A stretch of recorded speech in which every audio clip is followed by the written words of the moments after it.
Hi investment traders, welcome back to the channel. और जिस दिन ये वीडियो बना रही हूँ वो है 19 सितंबर 2025। और मार्केट में क्या हुआ देखते हैं। ओवरऑल देखो, आप कई सारे सेक्टर्स में थोड़ी प्रॉफिट बुकिंग थी। जो एक सेक्टर चला था वो था पब्लिक सेक्टर बैंक, राइट। आपके सामने ब्रेकआउट दिख रहा आता हुआ, और निफ्टी जो थी वो आज थोड़ा अंडर स्ट्रेस थी। आप देखो, जो कल का हाई था निफ्टी उसको ब्रेक नहीं कर पाई। इनफैक्ट थोड़ा गैप डाउन खुली और फिर पूरे दिन ऑलमोस्ट नीचे ही आती रही। अगर आप इसको थोड़े ब्रॉडर पर्सपेक्टिव में देखेंगे तो जहां पे भी खुली बहुत छोटे से गैप डाउन से खुली, और लगातार फिर उसके बाद निफ्टी नीचे ही आती रही, और एक बेस इसने सॉलिड बनाया 25,300 के आसपास, और फिर एक थोड़ा सा ऊपर जाके क्लोजिंग दी है। तो ओवरऑल मतलब बहुत पॉजिटिव सिनेरियो नहीं था। और अगर हम देखें तो एनर्जी सेक्टर, इंडिया विक्स में भी आज थोड़ा सा पॉजिटिव डेवलपमेंट्स हुए, which is basically the fear has little gone in, I don't know for what reason. अब अगर हम देखते हैं तो रियलिटी सेक्टर ना बहुत अच्छा डेवलप कर रहा है। मुझे ऐसा लगता है कि जो नेक्स्ट सेक्टर जाएगा जिसमें आपको ब्रेकआउट आता दिखाई देगा वो होगा realty sector. Pharma has definitely broken the past barriers, metal has been doing good, and metal क्योंकि थोड़ा सा स्ट्रॉन्ग था इसलिए निफ्टी ने एक जगह जाके सपोर्ट लिया है। अगर आप थोड़ा जाके देखेंगे ना तो निफ्टी और मेटल एग्जैक्टली सेम बिहेवियर करते हैं। मेटल खुला, जहां भी खुला वहां से थोड़ा नीचे आया और फिर रेंज बाउंड हुआ है। ऑलमोस्ट 1-1.5 घंटा रेंज बाउंड होने के बाद थोड़ा सा रिवर्स किया है। तो निफ्टी ने भी आप देखोगे सिमिलर सिनेरियो निफ्टी का था, नीचे गिरा फिर एक जगह रेंज बाउंड होके थोड़ा सा इसमें end of the day you see a lot of volumes have come into it. तो ओवरऑल मुझे क्या लगता है कि मेरा माइंडसेट तो अभी भी पॉजिटिव ही है। ऑल प्रोबेबिलिटी आई फील कि ये थोड़ा अप डाउन तो लगा रहता है। अब देखो, market is in up trend only.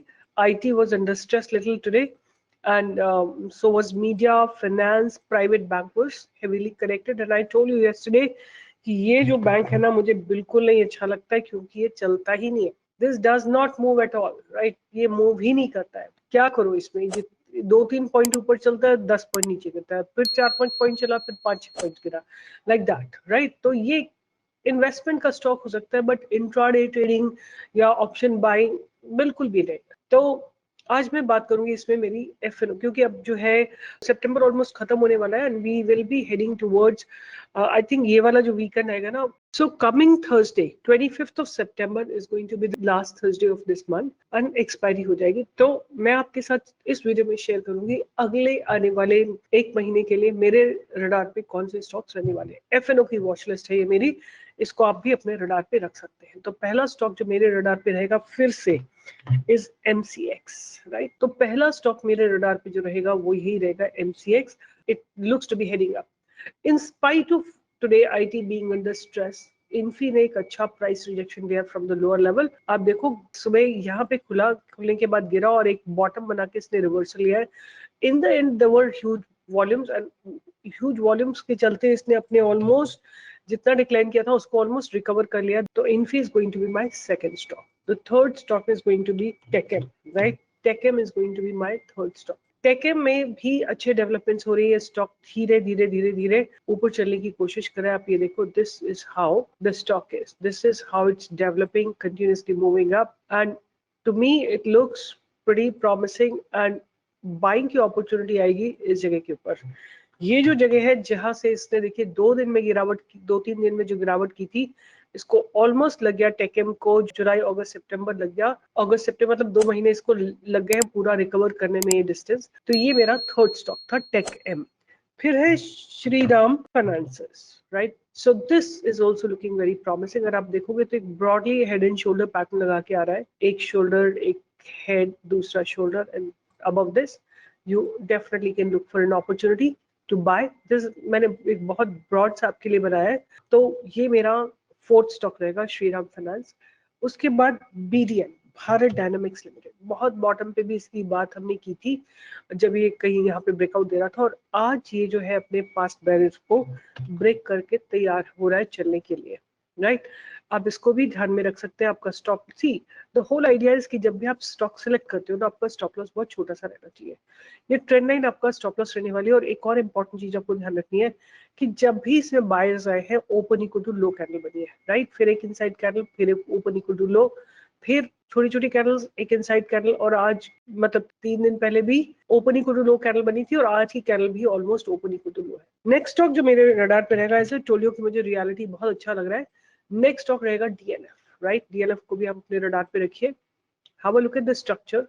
This is how the structure is. ये स्ट्रक्चर है, 1 2 3 ट्रिपल बॉटम लगाए। अब आपको ये जो पास्ट बैरियर्स है इनके ब्रेक होने का वेट करना है, राइट? बिकॉज मैं अगले महीने के लिए आपको दे रही हूँ स्टॉक, तो मैं आपको even if it is little far away, it doesn't matter. तो यहाँ पे this is how it is. So please mark your own, have your own markings and look for it कि कहाँ पे अपॉर्चुनिटी मिल रही है और एक अच्छा ट्रेड बन सकता है। और लास्ट में मैं जो स्टॉक रखूंगी वो रखूंगी अदानी ग्रीन। अगर आपने ध्यान किया हो, आज अदानी के सारे stock were blockbuster because SEBI ने इनको clean chit दे दी है from the Hindenburg allegations, and that is the reason.